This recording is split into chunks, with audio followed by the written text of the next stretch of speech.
Welcome to Mindfork, and welcome to round 2. If I had a nickel for every time we analysed a contract in a video game, I'd have 2 nickels, which isn't a lot, but it's weird that it's happened twice. I love that meme, so I had to throw it in there for a bit. For more context on the other contract, check out the first one. I'll leave a link to that in the description. As for today, Helldivers 2. Different to its predecessor in that it's a third-person shooter as opposed to the top-down shooter the first game was. You battle against numerous enemies for peace and prosperity, sacrificing your soul to Super Earth. This game has had such a good revival recently that it's hard not to notice its newly acquired popularity. But something you may not have noticed is the contract of employment at the end of the tutorial level, especially since it's a blink if you miss it moment. You guys can thank Forgotten Reaper for this one, since their comment on one of my videos had drawn my attention to something I'd overlooked. These 3 giant slabs, 6 in total, littered with small print laid to either side of the entrance right before you get your cape, the true objective of your training. But what do these slabs mean for the player? Well, a contract of employment is exactly what it says on the tin. It's offering you a job. But is there anything else we need to consider? Well, let's get into it. First off, a contract of employment is when 2 parties, the employer and the employed, or in this contract, the enlister and enlisted, come to an agreement.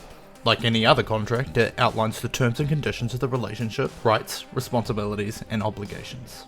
In this there's a preamble, the introductory part of a legal document, and 6 clauses. You're more than welcome to look at the entire contract yourself on the Wikia, but just in case you can't be bothered, I'm going to summarise. The first clause details services. In this, it asks that the enlisted, you, agree to perform various services outlined in Appendix A. These services include combat and non-combat operations. That's all we're really told about the issue.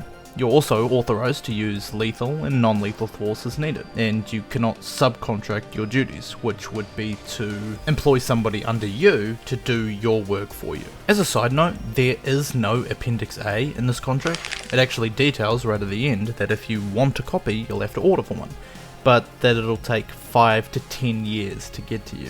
You'll also get a combat vessel called a super destroyer that you'll have to maintain yourself, and if it gets damaged, is coming out of your martyrdom payment, a cash stipend paid to your family in the event of your death. Next is the bloody hell. Next is the remuneration clause. Here it says that you'll receive monetary compensation for your service. Additionally, immediate family members will receive citizenship points, as a form of compensation. I wasn't able to find what citizenship points were, so we're just going to have to wing it on that one. Then there's the confidentiality and classified materials clause, where it says you have to maintain secrecy regarding classified information, as you would when working for a government body. There's also a little part at the end that says to read these terms and conditions in full shall be considered a breach of clause 3.2. I'm sure you can guess at a glance why this is a weird one, but we'll get more in depth into it shortly. The next 2 are indemnification and termination. Here it says that you alone are responsible for any damages, harm, liability or expenses incurred during the course of your services, that you can't hold the enlister responsible for any damage you sustain. Additionally, the agreement can be terminated if you're mortally wounded, express rebellious or traitorous thoughts, I don't know how they'll monitor that, but okay, or at the discretion of the enlister. And the last clause, general provisions, says that you consent to the collection and processing of personal information for the use of experimental weaponries, technologies, and narcotics, and that the contract is considered binding upon being read, and spending even a second near a copy of the contract is interpreted as reading it. It shouldn't need to be said that by today's standards, this contract is completely unenforceable. In the very first clause, not only is an appendix not included, but it's said right there in the contract that it will take an unreasonable amount of time for it to get to you. Editing Mindfork here, I just wanted to add that it's entirely possible, since it's an interplanetary body, that the 5 to 10 years is more about getting it to the planet that you're currently on, as opposed to getting it to your residence or whatever have you. Doesn't really change my answer here, but just food for thought. When someone enters into a contract, there's an expectation that all relevant documents, including appendices, will be provided or made available within a reasonable timeframe. So, depending on the jurisdiction, failing to provide these essential documents may potentially breach the contract, or affect its enforceability. The second problem is also in the first clause, since depending on the country's labour laws, asking you to buy, maintain, replace and improve equipment, but then keeping it when you quit or die in this contract, is not necessarily illegal but extremely uncommon. So if you were to agree to this contract and then fight it in court, it would probably result in this part not holding up. Now don't get me wrong, contracts that ask you to buy things are dime a dozen, but more often than not, they do not have a right to keep the stuff that you buy. The next problem is the one in clause 3 that I mentioned in passing, that reading the terms and conditions in full should be considered a breach of the previous clause. The purpose of terms and conditions is to inform the parties of their rights and obligations, and it's expected that you should have an opportunity to review and understand before agreeing to them. Not being able to do that is extremely unreasonable. And the final problem, if not the most glaring, is right at the end, where it not only says that reading the contract is considered binding, but that spending a second within 15 meters of the contract is considered reading.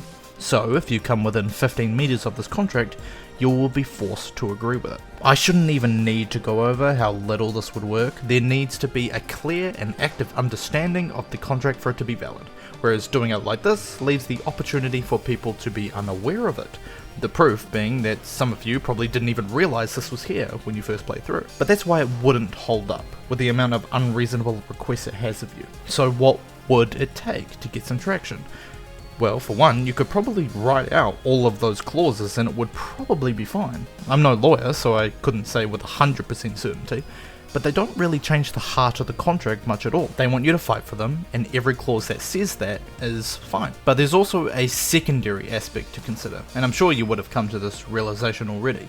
In the termination clause, the very first sentence says, "This agreement will be governed by the laws of Super Earth." Which means that, by today's standards, the contract won't hold up, but what about their standards? Helldivers took place near the end of the 21st century, and with Helldivers 2 taking place 100 years after that places the events of the game a good 150 years, give or take, from today. So if the same people that make the laws make the contract, then there's not a lot you can do on your end. So is the contract of employment in Helldivers 2 legit? Yes! According to the Federation, but if it were made today, then no. But that's half the fun, isn't it? Check out Helldivers 2 if you haven't already, and give my other contract video a watch if you haven't seen it. A pop-up will be on the screen to take you right there. You like what I do and want to see more? Subscribe and join your fellow brethren in defending our great nation from those dreaded bugs for democracy. Anyway, that's all from me. I have something a little special planned for next week, so join me for the ride if you fancy, and I hope to see you in the next video. Thanks for watching.